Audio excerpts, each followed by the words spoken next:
Lundi 6 février, mesdames, messieurs, bonsoir, bienvenue dans ce flash d'information. Jeune Chambre internationale de Dakar, une femme élue présidente, Roufzameh Yadiam, remplace désormais Dr Abdoukhadre Dieng à la tête de la JCI pour un mandat d'un an. La Jeune Chambre internationale Dakar Alliance, JCI, est une organisation à but non lucratif présente dans plus de 120 pays à travers le monde. Elle œuvre pour le développement de l'entrepreneuriat et du leadership des jeunes. Émigration clandestine, une trentaine de Sénégalais à bord d'une pirogue aux îles Canaries. C'est une information partagée par Horizon Sans Frontières. Une pirogue de 58 migrants, dont 12 femmes et un enfant, a accosté hier à Lanzarote aux îles Canaries, a fait savoir le président de l'ONG, M. Boubacar Seye.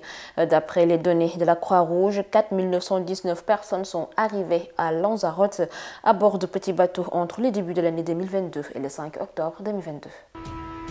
Dans l'actualité internationale au Tchad, haute autorité des médias audiovisuels, Evelyne Fakir nommée ancienne du Centre d'études des sciences et techniques de l'information CESTI, Evelyne Fakir Kanasawa est devenue la deuxième personnalité de cette institution au Tchad. Journaliste de profession, elle a enchaîné des prestations dans les organes de presse et grandes instances au Tchad avant de devenir vice-présidente de la haute autorité des médias audiovisuels au Tchad. Toujours dans l'actualité internationale, en Europe, plus de 2000 personnes mortes en Turquie et en Syrie après un tremblement de terre. Un séisme de magnitude 7,8 a frappé ce lundi 6 février le sud de la Turquie et la Syrie voisine, faisant plus de 2000 morts dans les deux pays, 8533 blessés et 2800 immeubles effondrés. Il s'agit de la pire catastrophe depuis 1939 pour la Turquie, a déclaré le président Recep Tayyip Erdogan. L'Union européenne a envoyé des équipes de secours en Turquie. Dans la page sport, handball N1 féminin, Diamono domine golf et reste leader sur un score de 31-36. Diamono a consolidé son fauteuil en battant golf lors de la troisième journée du championnat national de handball au stade Amadou Barry de Guédiawaye.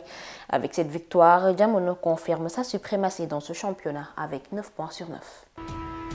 Basketball, changement dans la sélection féminine. Le bureau de la Fédération sénégalaise de basketball du Sénégal a adopté les propositions du directeur technique national, M. Moustapha Gaye, relatives à la restructuration des équipes nationales féminines seniors et U18. Morika Fall devient désormais manager général de l'équipe féminine senior et remplace Astou Ndiaye.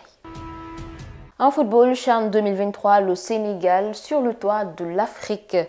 Premier dans son histoire, le Sénégal a remporté le championnat d'Afrique des Nations face au pays organisateur, l'Algérie.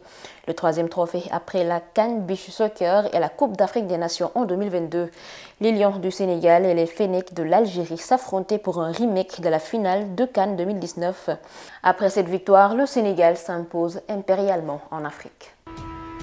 C'est l'actualité sportive qui met fin à ce flash d'information. Merci de l'avoir suivi. Excellente suite de programme sur Women First TV.